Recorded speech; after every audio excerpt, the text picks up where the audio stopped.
I was humiliated, betrayed, and underestimated, until I turned things around and conquered everything.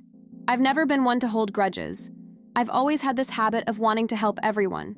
It was almost a necessity for me to feel useful, to be welcoming, to be available. From an early age, I learned that generosity was an important value, but it took me a while to understand that limitless generosity can become too heavy a burden. At first, it all seemed natural. I worked, ran after my things, and still found a way to pay attention to my coworkers. Deep down, I thought I was building real, solid friendships, something worthwhile beyond the corporate environment. But gradually, I realized there was something wrong with the way those relationships were developing. I was offering too much, and in return, I received only veiled demands. It was as if nothing I did was enough, as if there was an invisible expectation that my role was always to solve everything. I haven't introduced myself yet. My name is Eliane, and this story happened a few years ago when I worked at a mid-sized communications company. At that time, I lived my work intensely. I was dedicated, responsible, and proud of my creativity, especially when it came to organizing internal events.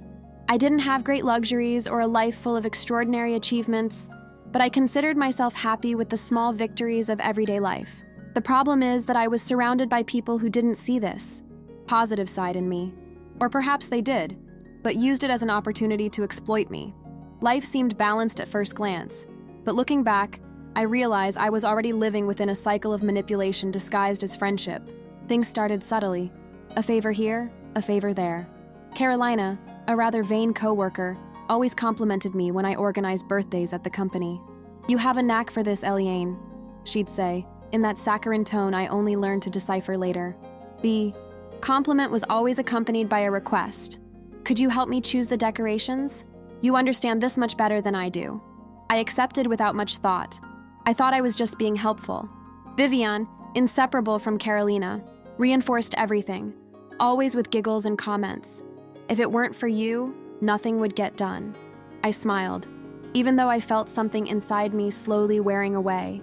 But I never said anything, because I still believed that was what was expected of a good friend, to be available. Deep down, I knew Priscilla had a different approach. She wasn't as direct as Carolina or as loud as Vivian. She preferred to act conciliatory, trying to give the impression she was on my side. When I felt overwhelmed, she'd say, "Oh, Eliane, I understand, but you know how it is, right? If you don't help, no one else will." It was as if she were placing me in a role of responsibility I'd never chosen. It trapped me because I didn't want to disappoint anyone. It felt like I needed to be the glue that held everything together. I didn't realize at the time that I was being used. I truly believed it was just a phase, that everything would balance out later. But life has a cruel way of showing us reality when we least expect it. The turning point began almost mundanely, a birthday party at work. The idea came from Carolina, as always. She suggested we do something special, something memorable, and soon all eyes turned to me. It was almost automatic. "Eliana can do it." I accepted once again because I still believed I was doing the right thing. I rushed through everything: decorations, cake, party favors, organizing the space. In the end, I spent over $1,200, not counting the time invested. I thought that, at least this time, there would be recognition. But when the time came to split the bill, I realized the absurdity. Not only did I have to pay my own share of the restaurant, but I also heard insinuations that I should pay more, since I had put so much effort into it. It was like a punch in the gut. That day, when I heard I had to pay more because I had overdone it, I was speechless. The restaurant was noisy, laughter echoed around the tables, but inside me there was only silence. I felt heat rise in my face, a mixture of shame and anger. But, as usual, I swallowed hard and smiled. It was easier to smile than to face that group. I told myself it wasn't worth making a fuss, that they were just random comments, that deep down, they recognized my effort, but deep down, I knew it wasn't true. Carolina's laughter had something cruel, as if she were having fun at my expense. I felt small, invisible, as if my generosity had become a laughingstock. After that night, the work environment began to change. Gossip spread quickly, as if rehearsed. Vivian, always sharp-tongued, spread the word that I was stingy and didn't know how to share responsibilities. Carolina reinforced this with joking remarks. Be careful, everyone. Eliane even keeps the coffee change. I walked the hallways and felt the sidelong glances.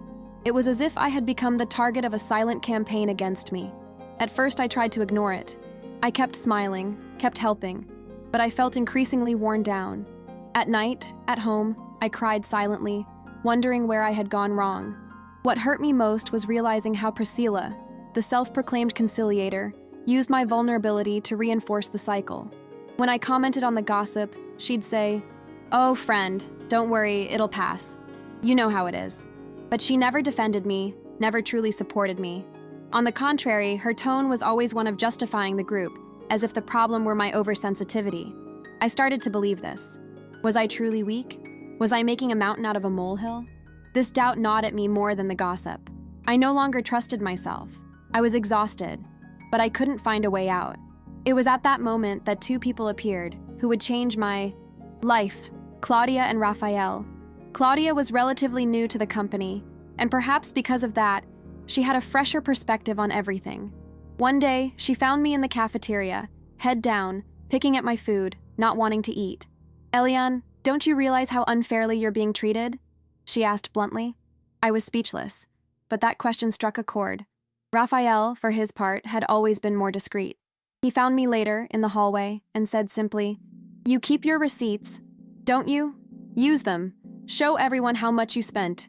It's the only way to silence the gossip." At that moment, I felt a mixture of relief and fear. Relief that I wasn't as alone as I thought, but fear of confrontation. I spent days pondering what Raphael suggested. The idea seemed logical, but the mere thought of exposing myself in front of everyone terrified me. What if they thought I was overreacting? What if it were worse? I wasn't used to defending myself, raising my voice. My entire life had been about pleasing others, avoiding conflict. But something was different this time.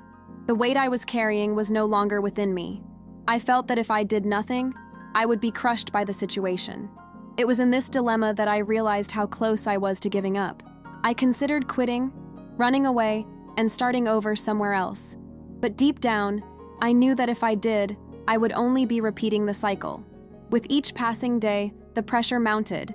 I'd wake up with a knot in my stomach just thinking about going to work. Walking the hallways became an exercise in endurance. The muffled giggles, the whispers, the sidelong glances, everything seemed coordinated to make me feel even smaller. At times, I even believed they were right. I wondered, what if I really am selfish? What if I'm interpreting everything wrong? Our minds are treacherous when our trust has already been shaken. At the same time, a silent part of me screamed that it wasn't fair. This contradiction left me exhausted, as if I were waging an invisible war with myself. It was a Friday when everything almost came crashing down. At the end of the day, as I was packing my things, I heard Carolina say loudly enough for everyone to hear, "Next week, we won't be counting on Eliane, because she only shows up when it's time to spend our money." The laughter that followed echoed in my head the entire way home. I cried on the bus, trying to hide my face. There, the urge to give up hit me hard. I considered never coming back. I thought about quitting on Monday and simply disappearing from that environment. I didn't want to fight an entire army anymore. I was exhausted. However, that same weekend, something unexpected happened. While sorting through some drawers, I found the folder where I kept all the receipts for the parties and events I'd organized. There were the receipts for the cake, the decorations, the party favors, even the personalized napkins. Seeing it, I felt a wave of indignation wash over me. How dare they call me a stingy Scrooge when I'd given so much of myself? I ran my fingers through those receipts and, for the first time in a long time, realized I had something in my hands that could change everything. It wasn't just paper, it was proof that I was being wronged. On Monday, I arrived at work feeling different. My heart was still racing, but there was something new, a decision. I went to Claudia and told her my idea. She smiled and said, "The time has come, Eliane. Don't be afraid." During lunch in the packed cafeteria, I waited for the right moment. The teasing came, as always. Viviane made a joke about me never wanting to share anything. My whole body trembled, but I took a deep breath, stood up, and said out loud, "Since you guys talk so much, I'll show you the truth." I took the folder out of my bag and placed the receipts on the table. The silence that fell was deafening. Carolina tried to laugh, feigning disdain, but the impact was impossible to ignore. I read each figure, explained each expense, clearly showed how everything had come out of my pocket. I felt my voice firm, even though my hands were sweating. I looked around and noticed surprised looks, some even embarrassed. Raphael, sitting in the back, nodded discreetly as if to say, "That's it." For the first time, I wasn't hiding. I wasn't defending myself with smiles or excuses. I was simply telling the naked truth. And in that moment, I realized the story was changing sides. After showing the receipts, I felt something shift in the air. The weight of the gossip began to dissipate, as if a curtain had been lifted. Carolina and Vivian exchanged uncomfortable glances, and even Priscilla seemed speechless. For the first time, I realized I no longer had to carry that burden alone. The sensation was strange but liberating. My body felt lighter, my mind clearer. That victory wasn't just about them. It was about me, about the time I'd spent doubting myself and my worth. I had found the courage to set boundaries and show that my generosity wouldn't be exploited. The impact of my attitude wasn't limited to the group of fake friends. Colleagues who had previously been neutral began to approach me. Marina, who had been observing from afar until then, came to greet me sincerely. "Elian, now I understand everything. You were incredible at standing your ground." These words touched me deeply. It was the validation I needed, not to feel superior, but to recognize that my efforts had real value. Raphael and Claudia continued to support me, and I realized that these relationships based on respect and genuine friendship were far more important than any superficial bond of false camaraderie. Over time, my firm's stance began to generate opportunities. Andrea, an employee from another department, noticed my talent for event planning and recommended me for larger projects. I was asked to plan birthday parties, weddings, and even corporate events for the company itself. Each new job was a step toward my financial and emotional independence. I learned that generosity, when combined with clear boundaries, becomes a powerful force, capable of opening doors no one could have imagined. That difficult period had become a bridge to a better future. That's how Luz and Festa Eventos was born, not just as a business, but as a symbol of my overcoming. Every decoration, every event I organize, carries a bit of my story. Today, I can look back and see that all those humiliations and challenges were fundamental to me discovering my worth. The feeling of independence and recognition didn't come overnight. It came with courage, persistence, and the decision to no longer allow others to define my worth. Every contract I close is a reminder that I can protect myself while remaining generous. What surprises me most is realizing how much I've changed internally. Before, any criticism or gossip would shake me deeply. Today, I can assess situations clearly, understanding who truly deserves my trust and who simply wants to take advantage. I've learned that emotional freedom isn't just about distancing yourself from toxic people, but also about recognizing and respecting yourself, and creating a space where my generosity isn't exploited. I'm proud of what I've built, not because it was easy, but precisely because I faced pain, shame, and fear to transform my life. I still remember the first events I organized alone outside of work. The feeling that every detail depended solely on me was both frightening and liberating. I was afraid of making mistakes, of disappointing someone, but each achievement proved to me that I was capable. That period taught me that courage is built gradually, with small daily decisions. Each time I said no to unfair or unjustified requests, I felt my personal power grow. And at the same time, I realized that true generosity flourishes when we know when to set limits. Recognition came, but not immediately. Some colleagues still tried to minimize my work, but I learned to handle it calmly, without letting it get to me. I also learned to appreciate those who truly supported me. Claudia, Raphael, and Andrea became fundamental figures in my life, always reminding me that empathy and respect are more powerful forces than gossip and envy. I felt empowered, confident that my path would no longer depend on the approval of others, but on my confidence in myself and my talent. Today, when I look back, I realize how each challenge was a lesson. That birthday party that nearly broke me financially became proof that I could face any situation, as long as I had the courage to stand up for myself. I learned that it's not just about money or events, it's about dignity, self-respect, and self-esteem. Every difficult step I took built the foundation for my independence. And most importantly, I realized that even when faced with people who exploit us, it's possible to find allies who see our truth and help us rebuild. My story with Luz and Festa. Eventos has become a symbol not only of professional success, but also of personal achievement.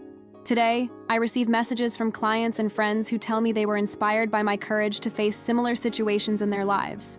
This makes me understand that what we experience can serve as a learning experience and strength for others. The pain of the past hasn't completely disappeared, but I've learned to transform it into motivation. Each challenge I faced has become fuel for continued growth, believing in my worth and what I can achieve with determination. If I could sum it all up in one lesson, I would say that life is made of boundaries, courage, and conscious choices. Generosity is a gift we must give, but not at the expense of our dignity. Today, I am a woman who has learned to protect herself while remaining kind, who has transformed humiliation into opportunity and insecurity into confidence. I continue to learn with each event, with each new challenge, but I do so with the certainty that I can overcome any obstacle. And above all, I have learned that emotional freedom and independence are built step by step, with courage, authenticity, and self-love.